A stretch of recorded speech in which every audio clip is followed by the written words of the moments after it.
Well, hello and welcome to the Alpha Anywhere demo and Q&A webcast for July 18th, 2018. My name is Dave McCormick. I'm VP of Product Management here at Alpha Software, and I'm pleased to be joined by Dion McCormick, no relation, who is our lead solutions engineer, along with Sarah Mitchell, our documentation manager. Today, Dion is going to answer a couple of questions that were sent in ahead of time, but he'll also be happy to answer your question if you want to type them into the questions box of the GoToWebinar control panel. Also, we'll be kicking off this week, I'm very excited about this, the new discussion about using Alpha Anywhere with APIs. So let's get started. Hello, Dion, are you there?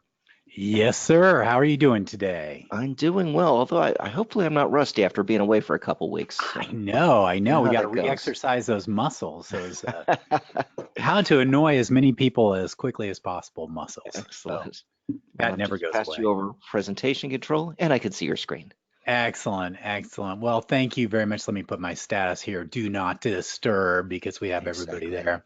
Yep. No annoying things there. Well, anyway, thank you, everybody. We missed you. It's been a couple weeks there. I hope everybody had a fantastic 4th of July. I know I did. Kind of weird being in the middle of the week. It just was like, you just couldn't like ramp up, ramp down efficiently. Next year it's going to be great. Thursday. Oh, what a great day for 4th of July. But we've been very busy at Alpha, even though we took a little time and had some traveling and some training we were doing. That's why we wouldn't meet up. We've been very busy behind the scenes, and there's a lot of really cool stuff that's being worked on out there. So, with that, I want to kind of talk, and we're going to be launching today our discussion about APIs into all the new features and capabilities with APIs. In our latest releases, we're going to kind of start today. We're going to start laying the groundwork of why this is all important, and then from that standpoint, we're going to take it into actual, over the next couple weeks, hands-on kind of walking you through these pieces and how they work from there. Now, very important, we always are here for you, and we want to say thank you again for the people who mailed in some questions. I've got a couple questions we're going to cover today that were mailed in. We really appreciate that. And then also, we have some questions. I know that people are already entering into the Q&A panel of your GoToWebinar control panel. So do take a moment, if you haven't already, to go over to your control panel, put in those burning questions, and we will be reviewing them. If at all possible, we'll address them today. If not, we will make sure to follow up and make sure it happens. So we do appreciate that. As always, we also have, which is always, I'm very excited about it, is Sarah Mitchell with us, who's continues to do such a fabulous job on documentation. And in fact, I'll be referencing some of that during our presentation. We'll be sending you some links on some of the content and the other pieces as we get into it. Couple quick updates and announcements. Again, we're doing our weekly Transform Tuesdays. Actually, I shouldn't use the word we because it's actually Dave McCormick who's doing that. And we're getting a huge amount of really positive response for that. It's I'll the tell you, royal it's we, Dion. You can say we, it's fine. okay. All of us together are doing Transform Tuesdays. If you're interested in joining Transform Tuesday, send an email to guides, Guides, at alphasoftware.com. And I'm Yeah, and happy to remember, get you there's no signed up. I in team. That's right. Thanks. And I always hated that. There is an I in So, Dion, though, I've noticed, which is perfectly yeah. acceptable. Yeah. What we work on here is synergy. That's what we focus on, synergy, because that was a dead worm in the 90s and it still is today. So, okay. So yeah, because incredible. And, under the cover, Transform continues to evolve and mature. And there's some really cool stuff that's being worked on that we share in our weekly webinars on Transform. And what we're finding is that Transform, two things. One is that for certain types of applications, Transform is all you need. It just does the job and it's really fast, quick implementation, be done, you're out there. But what we're finding out, which is even more interesting, is that Transform combined with Alpha Anywhere creates something very special and very unique and very interesting because you can do some extremely powerful broader use cases than you can with a simple form product. You can tie it into back-end systems. You can add automation, workflow, and other things like that that go way beyond what any competitor can do. So we're going to continue to improve and connect that. We're going to have some special guests on in the next few weeks talking about how you can leverage external tools with Transform and with Alpha Anywhere. And it just continues, the ecosystem continues to draw. And that's really what we want to talk about a little bit more today as far as the APIs, which are so critical to enabling all of that happening. Now, one other thing I want to go over is that, actually, I've already got my documentation here, but let me go to our Alpha DevCon 2018. It is fast approaching. Let's see. Okay, July, August, September, 3 months. 3 months we're talking about, literally. And it's coming up really quick. If you have not gotten your tickets, go to alphasoftware.com, DevCon 2018, sign up. We are going to have an amazing set of agenda items. All the things we're talking about here in our weekly webinar, we're going to be covering in more details at there, specifically the API, the Transform, the pieces there. And we're just really excited about having everybody join us for this amazing event. And it is dirt cheap to get there because it is the home of Disney, and everybody flies into Orlando on the cheap. They want to keep those bad boys filled up and ready to go. And no rental car required, just a quick shuttle stop right from the airport directly to the venue. So it's a no-brainer. This is a very, very easy one. Some of you have been to other ones in the past and said, oh man, getting there was a pain once I got out of the airport.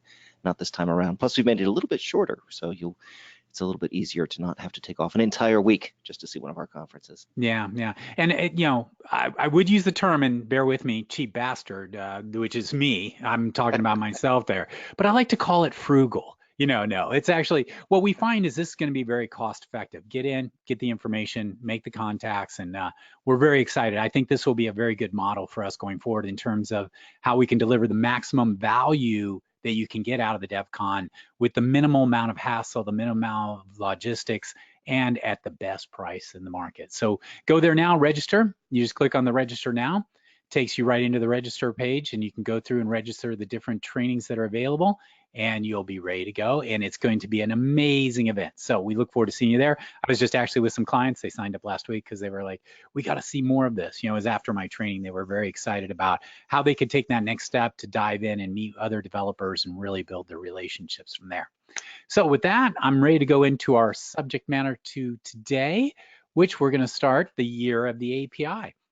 I guess I should call it the half year of the API since I'm starting right now, but we're very excited about what's going on. So this will be a series that I'll be performing over the next few weeks. The topics are, we're going to start with the API economy because I really want to give you that global perspective of why APIs are important financially, business-wise, development-wise. I don't want to just dive right into the technology yet. We are going to do that. But now I really want to target sort of a high level there. But we're going to talk about the APIs, the different types. And then also we get right into how we can use Alpha Anywhere to do two key things. One is consuming APIs, and there's a couple different ways to handle that. And we're going to have some actual demonstrations showing how to do that. We have both pre-configured APIs in Alpha Anywhere that you'll be able to use, and also you're going to be able to write your own methodologies to, or connect your own APIs into it to you consume these outside services. Also within Alpha Anywhere, which is even as exciting or more exciting, is now you can wrap your solution and publish APIs, meaning that you can take your Alpha solution, wrap it in a web API, and then expose it securely and safely to the world to leverage all of that value that you've created into it. It's very, very exciting there. And then we're also going to talk about the Alpha Transform API, because Alpha Transform has a very robust and rich API that you can connect to and exercise from within Alpha. So that's a great example of how you can connect Alpha and Transform together to do some very common things you would do and automate, say, taking data from backend data systems and automatically creating forms. So we're going to show you that. So that's there. And as we go through it, as we understand what people are interested in, we'll do, we might have some divergences, we'll see. So we want to get your feedback as it goes from there. And as I mentioned before, make sure to put your questions in the Q&A section and we'll go from there. So first, the API economy. What does that mean? How does that affect you? What it is? And so I found some really good information from a company called SmartBear, who's been in the market for a long time. They started in the SOAP area. I want to give proper credit to them gathering this data together. and present it today. In fact, one of our employees is a former SmartBear employee, and so they are very dominant in the API world. And in fact, we'll be showing you as we go through some of their products because they have some really cool products for documenting APIs, using APIs, exercising, testing APIs, etc., which are a real good adjunct onto the Alpha platform. And we'll show you some of the different tools you can use for API there. Okay, so first, what is an API? Let's just make sure we're doing stat number one.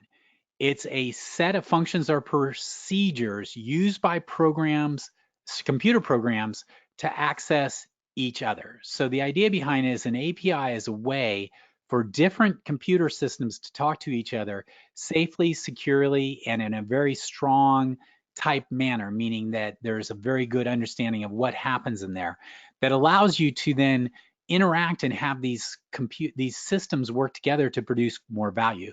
Each system in and of itself has certain functional capabilities, and those systems provide value. But what you can do is now with APIs, you can combine different systems through an API layer, and through that API layer, be able to enhance the value of both systems. So you can unlock the ability for a mobile system to grab data from a back-end system.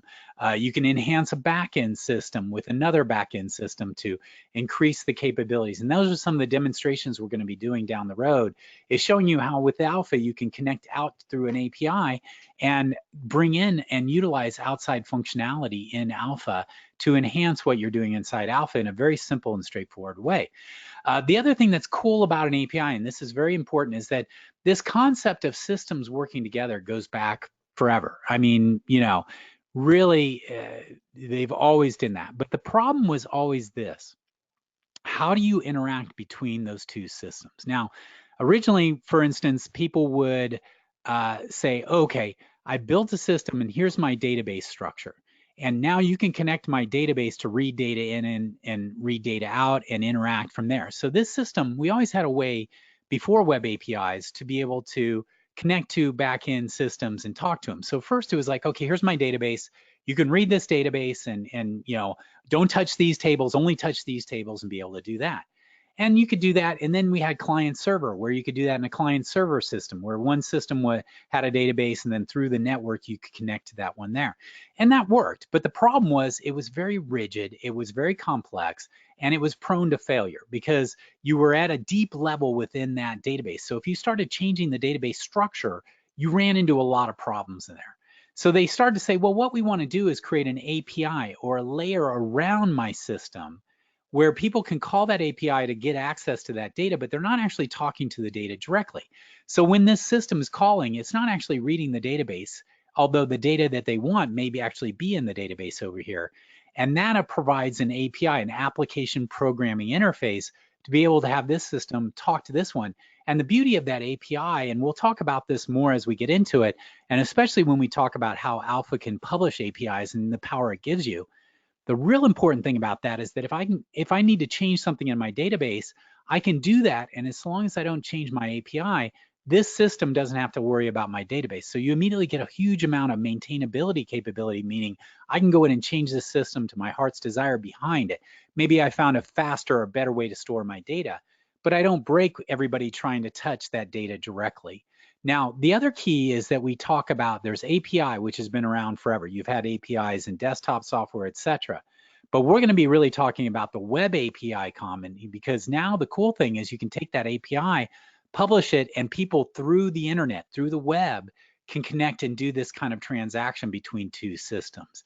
So APIs have been around forever. It's not a new concept. It's, you know, a great example is the operating system that you have. It basically has an API. If you want to make a call to the operating system, you're not actually hitting the underlying data or the code, you're calling through an API, so you can control it and do that there.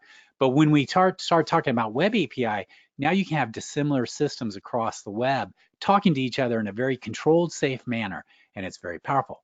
Now, what is the impact of that? And what is the impact specifically of web APIs? Well, first, if you look at the number of public APIs that are registered, there are now 11,000 different public APIs that are registered at a website called programmableweb.com. In fact, let me go over here real quick and show you this. It's very interesting to go in and look at this. programmableweb.com. And this is a place where everybody sort of registers. It's like a directory of all the different APIs that are out there. And there are tons of them. You can learn about APIs here. This has a lot of good free training. It's like, if you want to start APIs 101, this is a great place. And then like, here's some real world stuff and then the ROI. And it also talks about, hey, what are APIs here? But then you have now a whole bunch of API charts and research that is talking about some really cool stats about what it is. In fact, I'm sorry, we're at 19,000 publicly available APIs. I mean, this is about a year old, and there's always been, this was in 2014. So as you can see, it's growing very, very rapidly, and they're going to continue to grow very rapidly as they go forward. And this is a great resource to go in and check. There's free training, there's information about it. And most importantly, there's an API directory where it shows all the different APIs that are out there. So you can see there's APIs from Google, Twitter, YouTube, Flickr, Twilio, etc. And if you go into one of these, let's go into Twilio, they've categorized them. You can actually go in there and it's going to tell you a summary of where the endpoints are, some data about it, if there's SDKs that are available for it, meaning development kits there, there's actually sample code, etc., and those pieces here. So this kind of is a great place to go here to find out information and search for different APIs that may be useful for your application from within there. So it continues to grow very, very rapidly. Some of the key ones out there is Google Places, Twitter, YouTube, Flickr, and those are continuing to enhance. I think this is a little dated. There's actually probably newer ones like Facebook would probably be even higher in there in terms of the number of hits on it. But these are by sort of online popularity, but they switch all the time. And so there's some really huge systems that you can access. And we actually have built in a lot of built-in capability to go to Google Places for you to be able to look up information, find address information, look up locations and things like that. Now let's talk about the API economy. So, there's two types of things. There's public APIs, and these are APIs that basically these big public institutions develop and then say, hey, we want to use our platform to improve yourself, but it actually gives us a lot of power because we can get a lot of traffic and serve up information. And some of these APIs, after a certain level of usage, they start charging for. So they actually want to encourage it. Like for instance, Google Places, Google Maps. When you hit a certain number of API calls, they're going to start charging it. So there's a lot of money to be made and as you can tell, if you look at Google's bottom line, there's a huge amount of money in APIs because it allows you to monetize your capabilities and provide it in a very good way to the outside world. But also there are private APIs, and I want to be very clear, there's public and private. And if anything, the private API economy dwarfs the public one because every company that is building solutions are now wrapping all of their solutions in web APIs. If you look at all the major enterprises out there, all of them are moving to a web API structure because internally inside of a very large organization, it allows them to leverage their IT staff and leverage their resources much more valuable.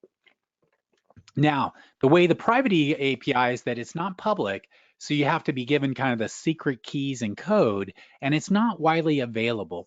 But there are tens and tens of thousands, if not hundreds of thousands of these private APIs available out there. And so what you can start out with is for your clients, you can build private APIs, but realize down the road, you may say, hey, I've created something really cool. You could actually expose it, put it on programmable web, and people can then publicly access your system along, you'll set up security and other pieces from there. So a couple other things is some of the other very interesting stats. Example, Foursquare, and again, this data is a little dated here, but Foursquare, as of 2013, 40,000 apps used their location and venue API.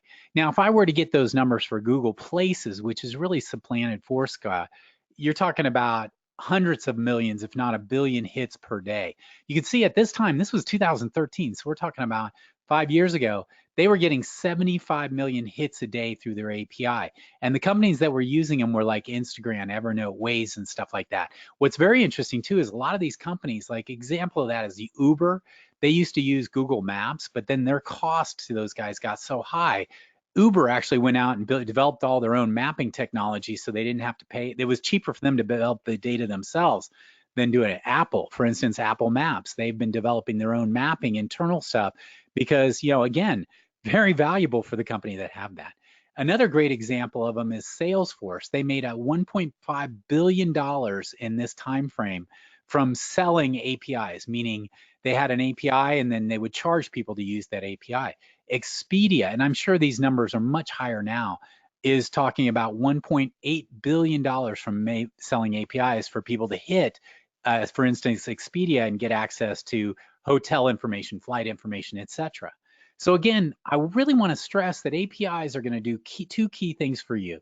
One, as a developer, as someone who's helping your end customers, or as your own company, you're going to be able to create an environment, as you'll see, that's going to make your systems more responsive, more valuable than the other. But also keep in mind that you as a company or an entity can leverage APIs to create new revenue sources for your business. So it's very, very powerful. And existing companies are making a bunch of dough off this, and there's no reason why you can't either. Now, as part of this is security. API economy is driven by a very strong security infrastructure, and that's one of the key things that we're going to be talking about as we talk about Alpha and how we handle the security aspect of web APIs. But security involves the following elements. First is authentication, making sure the person is the person they say they are. Then authorization is another part of that, where it's like, okay, great, I know who you are. And then authorization is now, okay, this is what you can gain access to. And actually, Alpha has something similar to that. If you think about authentication as users, you're a user, you have a username and password, and you're in the system and you can access it. Authorization is sort of our groups. Well, great, you're now you're at the manager level. These are the resources you can gain example of it. And so we leverage those capabilities plus add on top of it within our structure to be able to do that. The other is encryption. Encryption is very important. When you're doing calls between APIs, you're going to want to use the HTTPS protocol. That means when you send the data to an API, you're encrypting that data, that request. And then when the data comes back, you're encrypting it and sending it back. That way, nobody can eavesdrop on your conversation and be able to discern the data. Also, in this encryption, in the authentication, we're going to be talking a lot about OAuth, OAuth 2, where you actually put in place structure so it's hard for people to steal data in there. Then last not least is something called signatures, so that it ensures information integrity, meaning that basically if I know who you are and what you can do, I'm also tracking what you do, so I know the signature of your behaviors so that we can properly protect the integrity of who put this data in, who's accessing it, and other pieces from there.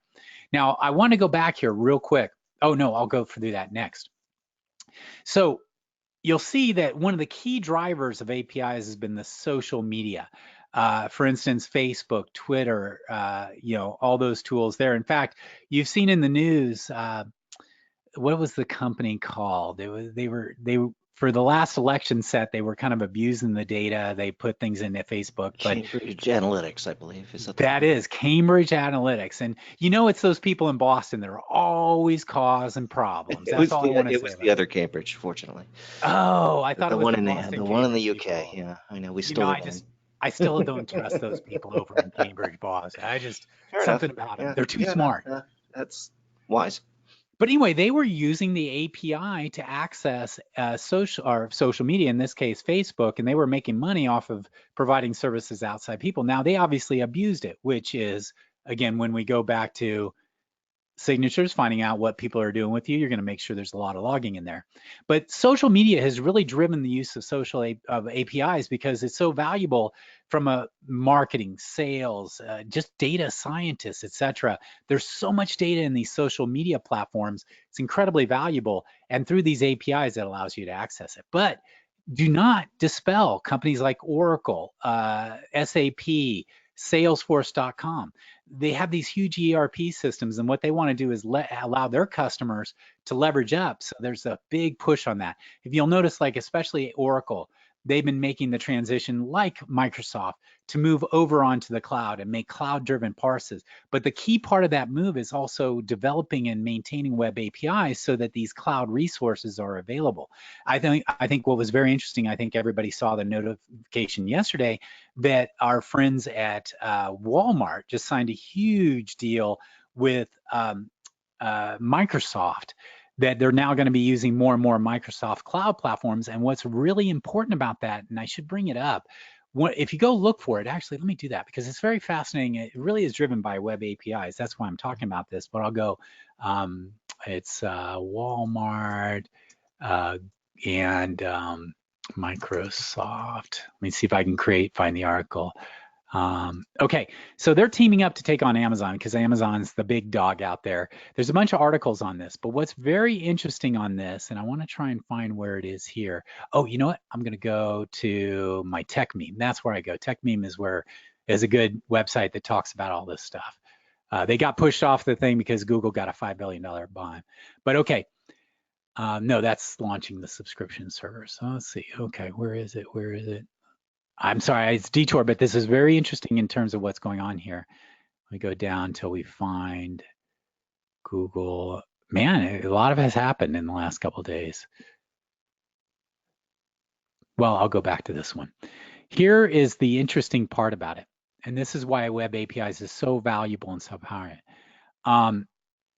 Right here, the 5-year agreement will use Walmart to use Azure, which is their cloud platform, in Microsoft 365. But the projects are focused on machine learning, artificial intelligence, and data platforms. Guess what wraps every one of these is a web API. So Microsoft is developing core technology on machine learning, like vision, and just analyzing big data sets, artificial intelligence. And each of these is wrapped in a web API. So now Walmart will be able to build systems that will tie into these machine learnings through that web API. So this allows them to move very quickly. Microsoft can continue to make the best machine learning, artificial intelligence, data platforms. They will continue to wrap these in web APIs, and then Walmart will be able to gain value on top of those platforms through the web API. And that could be the same thing for you. You could be the next Microsoft in terms of creating web APIs that have special capabilities. So let's say we have a company, and we have a number of different companies that are in the construction space, and they create capabilities for doing, say, construction optimization, schedule optimization, or other things like that. Well, they could take their alpha platform that does that, wrap that in a web API, and now any number of outside companies can use that to help enhance their platform and generate new revenue sources. So it's very exciting. So it's not just social media, but it's also companies like Oracle, Microsoft, Google, et cetera, that are doing that. So the very important thing is that they're really, whether or not you know it, like people know it, they're using web APIs every day. They interface with there. And what's going to be important is that they're growing it, but and we need to really pay attention to the security aspect of it because of obviously the kind of world we're in right now in that scenario here. And I do want to give credit for this data. Really, Smart Bear put it together from a number of different sources here. And again, as it grows, I can see this is all like 2004, so I apologize. It's a little later than I thought. If anything, this has grown and accelerated even faster than we can even imagine. So this is just an introduction. The API economy is enormous. As you can see from the announcements with Walmart, et cetera, it's getting bigger every single day. It is the way the world is going. So the faster you embrace web APIs, the faster you utilize them, the better position you're going to be able to take, ride the wave in terms of what's going on there, both to enhance your internal solutions. That's very important I want to make sure you understand, it's not just setting up public APIs, but also creating different ways. We're going to talk about, for instance, API design and API-centric design, some other topics as we go through these other sections down the road. But that's the web API economy, a quick introduction to it. It's big, getting bigger. And if there are any questions there, I'd like to kind of answer those now. And then I'd like to drive into a couple quick, we got a couple really cool little requests, and I wanted to kind of go through and give a little information on that from people who put in questions during the week. So no specific questions on the API economy at this time. All right, so if you want to move on, we can get to the other question. Okay, yeah. Okay, cool, good. Well, thank you, everybody. So first question. I had one of our clients called up or sent in a question, and they came from the desk world. What they want to do is create a report, but this report combines data from multiple tables, but there is, call it data massaging, that goes on before the data is actually presented in the report, which is a common use case. So you could do it one of two ways, really, is that uh, traditionally how you would see people attack that problem is that they would go into their database and they would maybe create a stored procedure. And that stored procedure would then link the two tables, do some data analysis, and then you could then call that web API, or I'm sorry, web API, I'm kind of centric there. When you create a new report, I can go to the SQL data source, and when I do, let me go here, I could say, use a custom select statement or stored procedure, and then I could call that stored procedure here. And this shows an example of you could build that query and do there. So that's option number one. Now, the only downside of that, the good news is that it's all inside the database. It's going to be very fast and efficient. Downside is sometimes stored procedures get very complex and they're hard to debug. And if you're comfortable with stored procedures, I would go that direction. But often I find stored procedures can be fairly opaque, very complex, and more importantly, very hard to sort of maintain after you've created them, because they read really strange. Whereas I find sometimes it's easier to write an Xbasic function and properly comment it and do it from there. So for this individual, that's option number one, but option number two is a very cool one built into Alpha. So I'm in the Alpha development environment. I'm at the reports section. And for people who are new to this, normally you would click SQL data source, you would connect your connection string, and then you would just pick whatever database or data table you need. Like, oh, I want a customer report. And then I pick the data off there. Or if I have a view, I do it off there. But there's another option. And this is a really cool option. It's called custom data source. So what I can do is I can create a custom data source. So I'm going to go ahead and do that. So when I create a new report, instead of SQL data source, which means it's going to go after a SQL data source, I'm going to go to custom data source. I'm going to click OK. Now, this opens up a new thing. So the first thing it's doing is asking me, okay, what language are you going to use? And we only support Xbasic right now. So I'm going to create a function here. I'm going to go report data. So to kind of cut to the chase, what happens is you can create reports that run off of Xbasic functions, not necessarily SQL data sources. And in fact, you can see right here, we give you some example functions so you can see what it looks like. So I'm going to go ahead and I'm putting in this report data. I'm going to click this. I'm going to copy this sample code and there. And then I'm going to go in here and actually paste this code right here.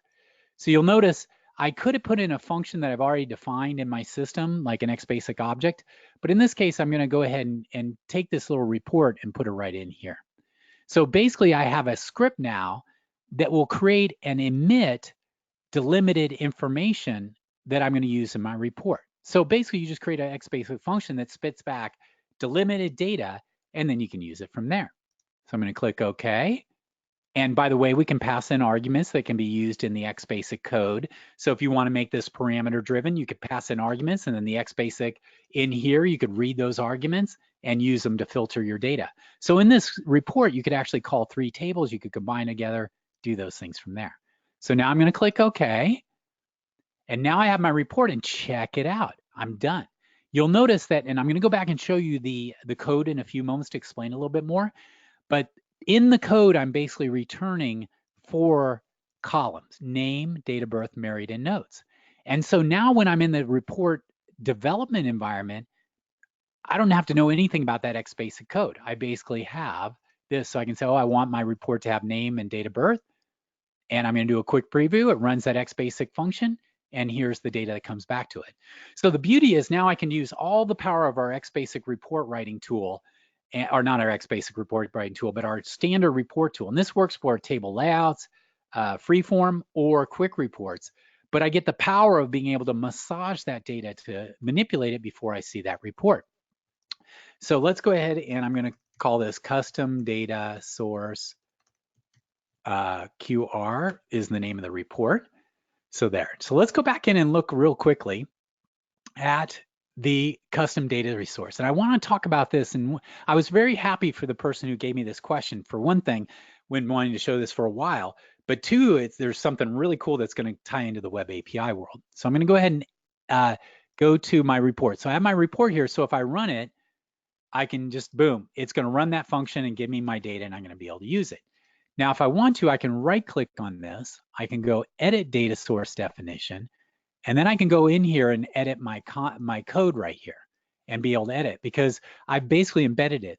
Now, a better thing, and I'm not going to go into the details now, a better way to do this is actually, what I would do this is I would go ahead and I'm going to go ahead and copy all this. Then I'll go select all this and I'll copy it. I would actually go to here to my Xbasic, and I would create an Xbasic class to generate that data. So down the road, you can start with the method I've shown you here, but just as a word to wise, what you really want to do is put your Xbasic class together that does that, builds that report data. And then what you can do is in the report itself, you can call that class. And the reason you want to do it there is that if you need to test and edit that process, you don't have to open up and edit the report. You can do it in that object, and then you're done. There's another cool thing that's available from in the future is that since you do it that manner there, since it's an Xbasic class, you can actually expose all this as a web API and do some really fascinating things with it down the road. Anyway, let me go back into this report because I want to kind of go ahead. I'll go here and data source. So what happens in this function is very simple, and there's some there, is basically you need to return the following. You return a header row that tells the report writer, this is a character 30, this is a date, and this is a logical, and this is notes, which is a memo field. So you need to return a header field that tells you the field name and the type of data you're returning. Then you return the series of rows, and you'll notice everything is delimited by a pipe character. So you go through here, so you'll see the first row has that data, the second row has, and the second is the actual first row of data, and the third one. So let's do something interesting. I'm gonna go here and I'm gonna say pipe favorite color. So I'm gonna go equals, did I actually hold, yeah, pipe favorite color equals C30. So I've added a new field on here called favorite color. Now I'm going to go to my data field here, and I'm going to go blue, and here I'm going to go green. Now, obviously, you would probably be querying a database table and then turning that return into it and creating a loop there, but you need to put in this header row because this tells the report writer what are the data fields that are available. And then this is the actual data in here. Now, another thing too is that this is sample data, so I always start with that to kind of get it running right. And then what I can do is write my code to then do it. So I kind of do it in a two-step process. So let's go ahead and click OK. Now let's click OK, open this up, and now check this out. You'll see I have a new field here called favorite color. So the report writer has looked at that header field and said, oh, you've got a field called character. So I'm going to go there, and you'll notice the favorite color. And now when I do my preview, you're going to see blue and green, which is the actual data elements from there. So this is very powerful because it allows me to do the following, is it allows me to create a function to generate the data for the report. So now I don't have to use a complex stored procedure. By the way, I want to show you something really cool. Check this out. I'm going to save that. I'm going to go in here. I'm going to go to my data source. I'm going to go in here and watch this. I'm going to go debug 1. Now, for people who are new to alpha, this is called Xbasic. This is our built-in language here. And this is called debug, which allows me to run what's called a debugger that I'll be able to check it. So watch what happens here. Now, when I run this, I actually literally notice what happened before it showed the report. The report said, hey, I'm based off of a function. I'm going to run that function. In that function, I have a debug, and it's stopping. So I can literally step through this, look at the results of that information. And so if I have complex code in here, I'm doing, for instance, calling a database, doing stuff, I can use the debugger to debug how I'm generating that data there. Then once I've done there, I just continue running it. And now I'm in my report and I'm good to go there. Now, again, that's why I say it's very powerful to take that code and put it into like an Xbasic class and then call the class in there, because otherwise you have to actually go in and edit the report every time you want to change it. Whereas an Xbasic class, you can go in and just modify it, and the next time the report runs, it's going to call there and go from there. So those are some really cool things to do. That's called, oops, canceled my whole thing out there. So that's called basically a custom data report.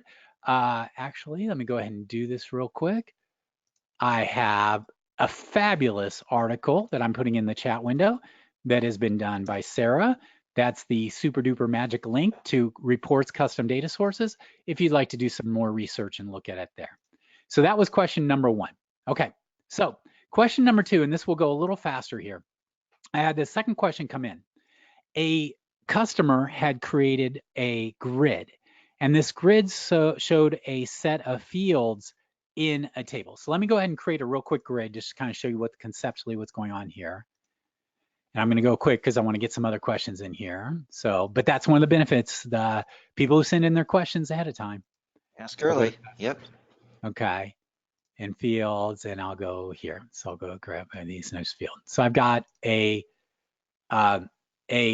there. You'll see in a moment, I've got these fields here. Now, one of their columns is, what they want to do is they have a custom sort column, meaning they have one column where it says like 1, 2, 3, 4, 5, 6, 7. So that determines the order at which these are shown. So when they do the grid, they actually don't do it off of a field here. They do it off that column there. And the question came in, well, how would I add the ability to move these up and down? So if you're using a grid, the way I do it is I create a button. I create 2 buttons in my grid, and I'm only going to be able to contextually show it. And I'm going to go up, and I'm going to go here and down. Okay, so now when I have my working preview here, I have this up and down. It doesn't do anything right now.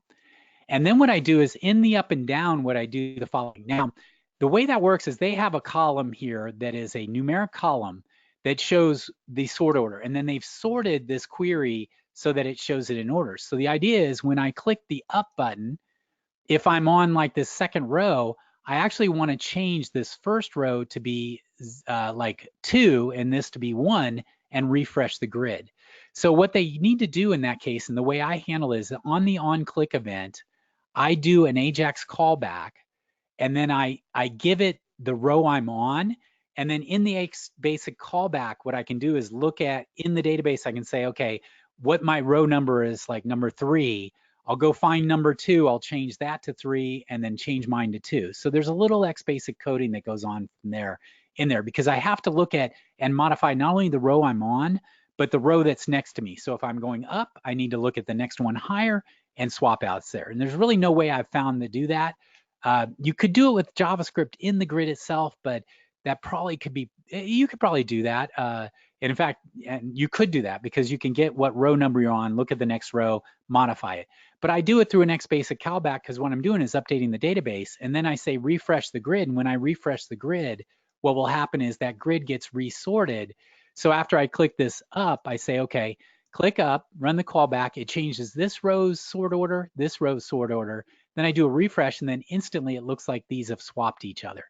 And then the only other thing is when you're on this row, you have to click up. If you click down, it says, or I'm sorry, up, it says, oh wait, you're at the lowest or highest level. So you have to kind of get those corner cases. So I find it's easy to do it in Xbasic from that standpoint there.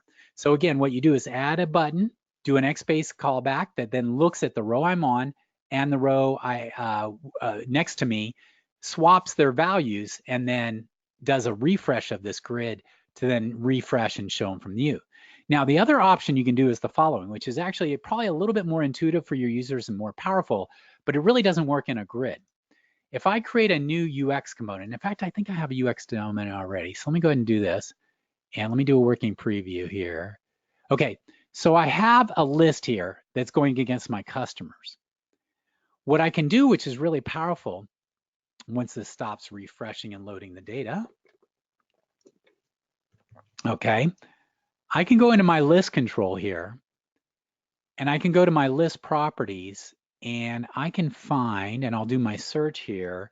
Is it called sort or it's drag? I think, yeah. Okay. Okay, there's a cool little feature in here called has row drag reorder behavior. And if I enable that, then what happens is then When I do this, I can run a little piece of JavaScript, which could be an AJAX callback after the drag. So, and really what you'll probably do is edit the data in the list. So let me first show you the behavior, and I hope this will work here. I'm going to do a live preview and see if I have to do anything else here. Show you here. And I wonder if this will work here. I haven't tested it, so I apologize here. I think I can have a scrollable list or something like that. Or maybe I have to right click and drag it. Control drag. Oh no, let's see. Okay, let me do this real quick. I'm going to change this from, I apologize, I wasn't in better prepared for this one. Let me go ahead and go to the list here. And just for giggles, I'm going to go ahead and fill the container and turn that off, and I'll take it off mobile, and we'll just run it in here and see what happens here. But what this allows you to do is it enables a built-in feature of the list where when you click on an item in the list, and I think this probably, let's see if this works here. It's loading this up. Yeah, it's not doing, let's see. It recognizes a click drag event, and it moves these, and then it fires a JavaScript event so you can tell what row I was on, what row I'm in now, and then you can update the list control to reorder those and then save those back to the database. And I'm not sure, Sarah, I apologize, I should have connected ahead of time. There might be an example of this. There's a great video of this actually available online. So let me go ahead and find that real quick. We'll go alpha 5 list drag reorder. And I think we have a YouTube video. Yep. There we go. That's the one right there. So this is the one video that's actually more effective at showing how it works than my flailing attempts here. So I'm going to copy that. And I'm going to go ahead and put it in there. But this shows you how to implement this. So your alternative instead of a grid is that the other option you can do is use the reorder function in the list. And so you can say, oh, they want to reorder it, then maybe use the grid to edit the data, but then say, okay, I'm going to launch my reorderer to do the reordering from there. So those are your two options. They're very powerful. Both of them have kind of different skill sets involved with them. But again, you can use either a grid with an up and down button, or you can use a grid or a list with this. The list with that is much more intuitive. You'll see that you see it moving up and down. You get that instant kind of gratification, but you have to be a little bit more proficient in a list. Whereas the other method, if you're very comfortable with grids and callbacks and things like that, this may be easier to implement from there. So those are the two questions. The first one on how to build a report off a data source, which are a custom data source. Thank you very much. And the second one, which is how to do list reordering in both grid and there. So great questions. Thank you. We hope that's helpful. And with that, I'm going to turn it back to Dave for questions on this and or other items there. Excellent. So going back to your report example, you had mentioned that, you might, instead of putting the code where you did, create an Xbasic class. Is that correct? Yes, and it doesn't have to be an Xbasic class, but in my Xbasic, I have classes, but I can also have modules. The important thing you want to do is that in here, you create your class and then you put your function in here. So then I can test this. This kind of went back to our testing when we talked about making sure all your code was in a central code library instead of embedding code actually in your UXs and lists and stuff like that. What you want to do is try to centralize your code, because then the beauty of this is that you can test it right in the alpha development environment without even running the report or anything, and make sure it's working fine. And then you connect it in the report. So it just makes life easier to maintain, easier to debug, and you don't have to go through 3 steps to edit your code. You can go right in and modify your code. It just is more flexible and better to do that within here than trying to do it in the embedding that code right in the report. Although you can, it's up to you. It's really your decision. Great. And there was a question about whether there was a speed difference doing it one way or the other. I suspect there isn't. There's an imperceptible speed difference, which is the first time you call that class, it needs to be loaded into memory on the server. But once it's loaded in the memory, it's in the memory, and the next time it gets called, it's there. So your first time you run that report, you'll get it, but the user will never ever see that, because the amount of time to call the server, right? Yeah, and Yeah, even the yeah. time to render the report is far more than the actual generation of the data. Now, if you were querying a couple million rows and it was going to take 2 or 3 seconds to do that, then yeah, maybe, but you're going to face that with your report one way or another in terms of the complexity of the data you're getting. But good question. Appreciate that. Great. So here is a sample. I'm going to guess we're going to do UX. And can you Cool. show the best way to do a new user registration so that all fields are required before the user clicks submit? Okay. So I'm going to go here and I'm going to go down here and I'm going to use our as the basis for this. I'm going to create framework, create new user account, and add user information related table. I'm not going to go into full detail here, but what this template does is it does two things. One is that, oh, hold on one quick.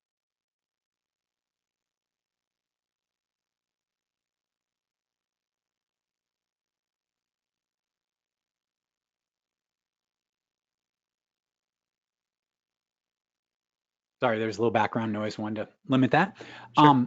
So what this does is twofold. One is that it creates a security user in the security database in Alpha. So like we create a username and a password and a group and what group they're associated with, and that puts it in the Alpha security system. But it also adds user information to a related table. So the common design pattern in Alpha is you have what's called registered users, which is the name of the table that holds like their email, their phone number, their whatever secondary information you're tracking about that user. And then Alpha tracks their username and their password and what groups they're a member of. So I'm going to go ahead and click this here. And so the way you would do this is a basic template. So you'll see that they have first name, last name, and phone. What you would do is you would modify the data binding, bind to your table, and then add the other fields. So let's say I had a field here, which was favorite color. And we had another field here, which was their emergency phone. Okay. So what's going to happen is you would then data bind these two fields to the fields in that table so that when you add a new user, it inputs it collects their color and emergency phone and puts it in from there. Now, in order to make that required before they can even enter it in, is you can click on a field and over here on the right, you have what's called validation rules. And you can click on this and you'll notice that the rules for this field are not enabled yet. I can click enable rules and say require value. So what's going to happen now, and I actually should be able to demonstrate this, is that when I go into my working preview, you'll notice that my save button here is not enabled. And I didn't put the little red dot there, but that's what would happen next. But I wouldn't even be able to save this until I filled out that color field there. So if I go in here, you'll notice I can't hit the there. And notice it's saying, oh, if you want to try and save this thing, this value is required. By the way, you can change that be there. So what you can do is just for any of the fields you want to require that are entered before they actually try to create the user, you can just put validation rules on each of the fields. And then you can just say, okay, emergency phone, I also need that required. And you'll notice the way they signified for the user is they just took a piece of static text. So I'm going to go ahead and duplicate that. And I'm going to move that down here. And I'm going to duplicate that once more time and move that down here. And I'm getting rid of the break. So now when I run it, I at least give a visual indicator to the person that these fields are required before they're allowed to, oops, I did phone, that was wrong, that's not required. But so they see it visually, but if they don't do it and even they try it, if I like forgot to do that, even when they do it, it's gonna put, oh wait, no, I'm sorry, this is required. You can't enter in there. So that's how you do it, is just through validation rules. Now, there's some times when you want to do something a little fancier than just validation rules. So you can either use validation Xbasic, or you can do in your server-side events, there is a dialog validate. And what happens is when the person passes client-side validation, so let's say you said these 4 fields need to be filled out. They fill them out, they submit it. When it come back to the server, the first thing it's going to do is run this little piece of script called dialog validate. And in here, you can write some code to look at the values, check some other tables, do these other things. And then you can say, oh, if there's an error, you can return this true and give them a message. And what it would do is it doesn't perform the next things, which is submitting the data in the database. It stops the person, sends a message back to them, and then they have to fix it and resubmit. So this is a way for you to kind of, if you don't want to do things client side, you can just trap this dialog validate, do some checks, and then if it passes those checks. So an example of that is sometimes people have very complex password algorithms they want. There's a couple ways you can do that. And this is a common design pattern, is in the password here, you can do, Alpha will do some checking against passwords, but we do like, the length of it does have to have a required uppercase on the beginning. Pretty simple, but sometimes people want to do more complex things. So the way you can do that is that in the dialog validate function, oops, not there, on the server side, I can look at the password here. I can just say, my data e.password, and I can run a Xbasic command to look against it, run a little function to say, is this secure enough? And then if it is, I say, go ahead and continue. If not, then I send a message back to them saying, sorry, the password's not strong enough. Please go ahead and do this, please re-enter. Or something invalidate, I might want to check and say, hey, do they already have a user account? If they do, then I want to look that up. And before I enter them into my database, I want to make sure that this person doesn't exist. You can do it in dialog validate, but you could also do it, for instance, in username. In the validation rules, you can actually do something cool, which is a cross-file validation, where you can look at another table and you can look at a field and say the value must exist or not exist. So you could do something like when they enter a username, you could actually look up in another table and say, if this username exists, then don't let them continue moving forward. So with Alpha, there's always many ways to skin the cat. Start out with simple validation rules like required, etc. You can also use some more sophisticated like lookups there. But your fallback is that if you have something more complicated, you can go into your dialog validate here and do a more complex validation of the data being entered. Then you go to after dialog validate, and in here it's going to save the user data, and then it's going to save their web security data. And so now you have a user in your security environment, a user in your other table, and they're good to go as far as a new account. Excellent. Very good. Yeah. Let's see. So we have some requests for showing Alpha using, consuming third-party APIs, but I think since you've got that planned, that's going to be put that off to the planned. next session. Exactly. Here's a good one. Can you demonstrate how to delete a record using the delete icon in a list control? Oh, okay. So let me go ahead and there we go. Let me go back in and change this so it's proper. I'll go ahead and do that and do mobile here. So like in the row itself, or in, so we have a delete record here. So in here is a pre-made, and so that is the JavaScript. So I'm just going to copy this JavaScript right here. Okay. Now, the only thing is this is in here. So that I might have to take it. What you can do in the list customers here is I can go to my fields, and I'm guessing this is what they want, is that if I click delete, it's going to be the current delete that's in the detail view at this time. But I can actually add an item here, which is a button, and I'll go delete. And in here, I can go to, I'll say delete. And by the way, this could be, could have like an icon or things like that. Then on the on-click event, I can insert a UX component method. So I can say list, get the current row. And so I think I'm going to have to come back and show them real quick. But what you would do is in this JavaScript right here, I would say get the row this delete button is on, and then submit a list item delete to the list with the row number. And then last but not least is then, depending on how you set it, is then save edits to the list and sync if you want to do that. Now, the way you can find that out is that if you go down here, where basically I clicked on the on-click event of this button here. I can go in here to this method and I can find, for instance, the delete. So let's look for delete. So I have delete record, that's dialogic.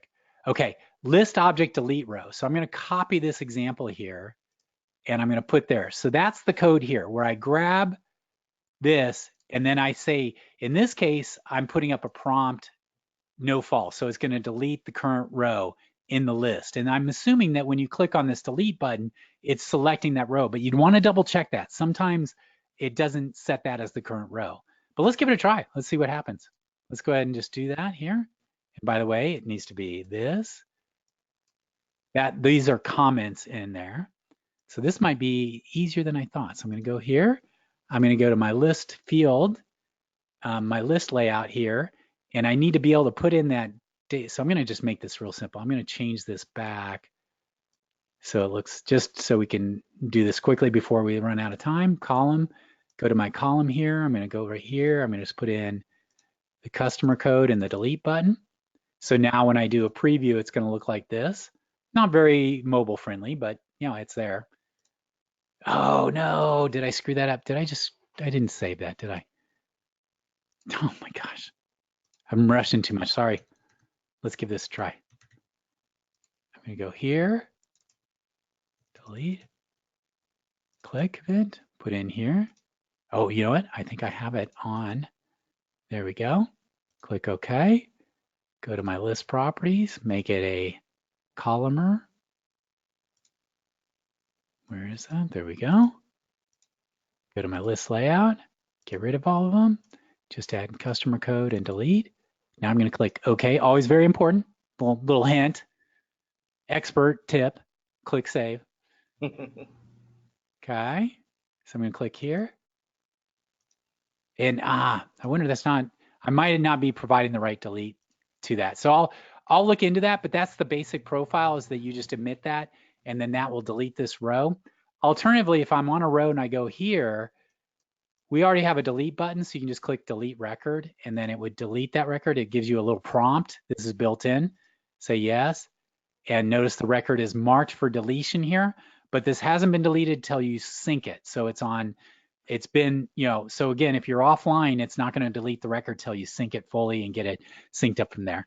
But we'll check that. We'll give you an update like next time. But that's basically how you do it, is you add a button and then in your button on click event, you put in here. Oh, I know what's wrong.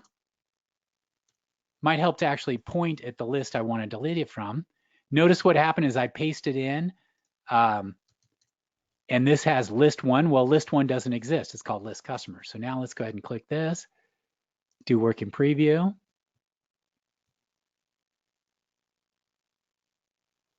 By the way, since it's offline, notice it's still pending a delete there. There you go. Check that out. Oh, fantastic. You see that triangle light up to indicate that it's going to be removed when you do a sync. Exactly. And then if I hit the sync, they sync it. I'm not going to do it because I got to keep this data set proper, but that's how it is. So the tricks here real quick is that you can add buttons to, you can add an item, which is a button, a dynamic image, a hyperlink. This is cool because you can use SVG icons instead of button there. And then when you add that button, you go to the on click event, and then you can omit any JavaScript you want. Very important is check out the insert UX component method down here. This is your library to tell you how to delete, add, do whatever you want within it, within the system there. So thanks for your patience, and great. Thank you very much, Dion. We have run out of time. If you have a question though that's urgent and you'd like to get to us, send it to guides, GUIDES, at alphasoftware.com. Today's session was recorded. You could find a copy of the recording at videos.alphasoftware.com. Usually takes us about 2 days to post it. We also have a YouTube playlist, and if you've got any questions at all, send it to guides, GUIDES, at alphasoftware.com. Thanks very much for attending. Thank you everyone who asked questions, and we look forward to seeing you next Wednesday at the next Alpha Anywhere demo and Q&A webcast. Take care and goodbye.